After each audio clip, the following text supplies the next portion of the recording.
Now let me introduce one of the popular items, 31137 surface mount non-linear light. It's a special structure, you see, like a triple angle. Normally it installed under the shelf and the front side of the shelf. And here is an anti-glare design. The light will to the back side. So when you see the products, your eyes will not direct face to the lighting. Your eyes will feel comfortable. And you will install here under the shelf.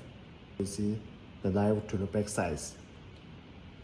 And we use the install bracket, plastic install bracket with 3M double-side tabs. You just clip here,